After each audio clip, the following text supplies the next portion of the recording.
Você está no Teologia. A fé explicada com clareza. E tecnologia. Aqui, teologia deixa de ser complicada e se torna acessível, profunda e transformadora.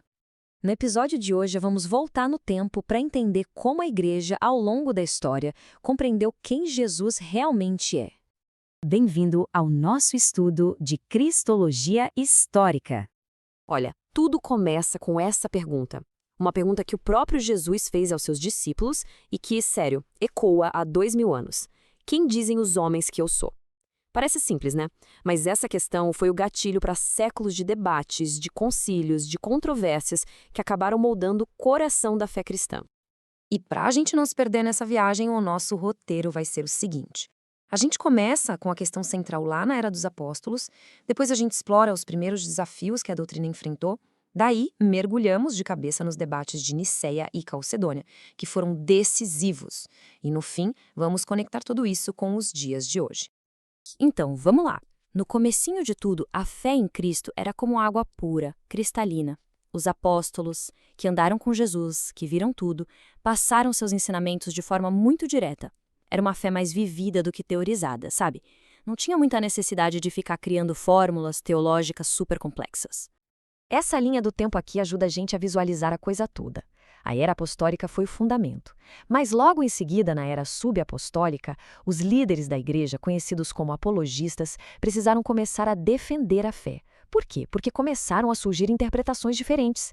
E essa necessidade de defesa levou a momentos cruciais, os concílios de Nicéia e Calcedônia, onde as definições que a gente conhece hoje foram literalmente forjadas. Conforme o cristianismo foi crescendo e se espalhando pelo Império Romano, ele começou a esbarrar em um monte de filosofias e ideias diferentes. E aí, não teve jeito. Aquela água cristalina da doutrina começou a ser, digamos, contaminada por visões que se desviavam do que os apóstolos ensinaram. Foram esses desafios que forçaram a igreja a dizer com todas as letras e com precisão teológica quem Jesus realmente era. E o mais curioso é que os primeiros grandes desvios foram para extremos completamente opostos. De um lado tinha o ebionismo. Para eles, Jesus era um profeta incrível, um homem espetacular. Mas só isso, um homem. Negavam a divindade dele. Do outro lado, o gnosticismo docético. A lógica era, a matéria é má, então Jesus não podia ter um corpo de verdade. Ele só parecia humano, como uma espécie de fantasma. Um erro tirava a divindade dele, o outro a humanidade. Agora, de todos os desafios, nenhum, mas nenhum mesmo, abalou tanto a igreja quanto o arianismo. Esse movimento, liderado por um padre super carismático chamado Ário, quase dividiu o cristianismo no meio. A questão central era direta, mas ao mesmo tempo explosiva. Jesus é Deus eterno, igual ao Pai, ou ele é a primeira e mais perfeita criação de Deus? Pensa bem, o argumento de Ário era até sedutor. A lógica era, se o Pai gerou o Filho, então teve que existir um momento em que o Filho não existia. Isso faria de Jesus uma criatura. A mais elevada de todas, com certeza, mas ainda assim uma criatura, diferente do Criador. E essa ideia não era um detalhezinho teológico, não. Ela colocava em risco a base da fé. Esse slide aqui resume a briga toda em duas palavras gregas que parecem um trava-línguas. Ário dizia que Cristo era de uma substância diferente, ou heteroúsios, do Pai. Já o seu grande oponente, Atanásio, batia o pé que Cristo era da mesma substância, homoúsios, do Pai. A diferença de uma letrinha, um i, mas que criava um abismo teológico. E por que isso era tão importante? Porque a questão é, só Deus pode salvar. Se Jesus não é da mesma essência de Deus, a salvação estaria comprometida.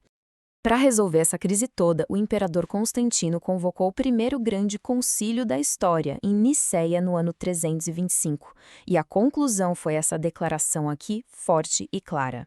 A igreja afirmou que Jesus é Deus verdadeiro de Deus verdadeiro, gerado, não feito, e, a palavra-chave, consubstancial ao Pai, homoúsios.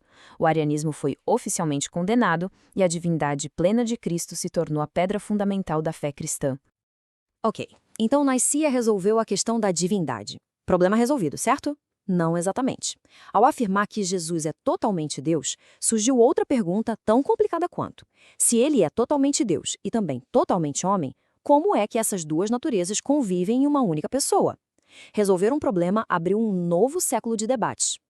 A igreja, então, começou a analisar várias tentativas de solução. Primeiro, o apolinarianismo, que dizia que Jesus tinha corpo humano, mas mente e alma divinas, ou seja, não era 100% humano.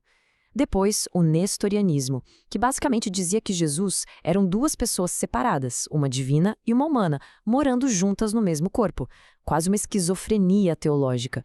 E, por fim, o eutiquianismo, que defendia que as duas naturezas se misturaram e viraram uma terceira coisa, um híbrido.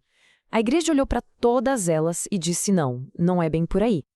A resposta final, a mais equilibrada, veio em 451, no Concílio de Calcedônia. A formulação deles foi uma verdadeira obra de arte teológica. A igreja declarou que Cristo é uma só pessoa, mas em duas naturezas distintas. E os 4 advérbios aqui são a chave, são como as cercas de proteção da doutrina. As naturezas coexistem sem confusão, sem mudança, sem divisão e sem separação. Elas se unem perfeitamente na pessoa de Cristo, mas cada uma continua sendo o que é. Tá, mas por que essa aula de história de mais de 1.500 anos atrás é importante hoje? Porque essas controvérsias não ficaram lá no passado, empoeiradas em livros de história. Elas continuam ecoando, reaparecendo com uma nova roupagem em vários grupos religiosos hoje em dia. Entender o passado é a chave para a gente conseguir discernir o presente. Essa tabela deixa as conexões bem claras. A ideia central do arianismo, que Jesus é um ser criado, é basicamente a doutrina principal das Testemunhas de Jeová. O adocionismo, aquela ideia de que Jesus era um homem que foi adotado por Deus, encontra ecos em algumas correntes da teologia liberal, que o veem mais como um grande exemplo moral. E a visão gnóstica de Jesus como um espírito evoluído tem paralelos muito claros com o espiritismo. A história, como dizem, se repete. E tudo isso nos leva a uma reflexão final.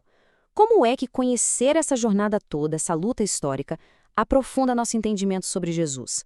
A resposta é que, ao olharmos para trás, vemos como a Igreja, guiada pelo Espírito Santo através do fogo desses debates, conseguiu proteger uma verdade preciosa, que Jesus Cristo é plenamente Deus e plenamente homem, em uma só pessoa, o único mediador e salvador. Se este conteúdo te ajudou a entender melhor a fé, se inscreva no Teologia IA, deixe seu like e compartilhe este vídeo. Assim, você fortalece este projeto e ajuda mais pessoas a crescerem em conhecimento e clareza.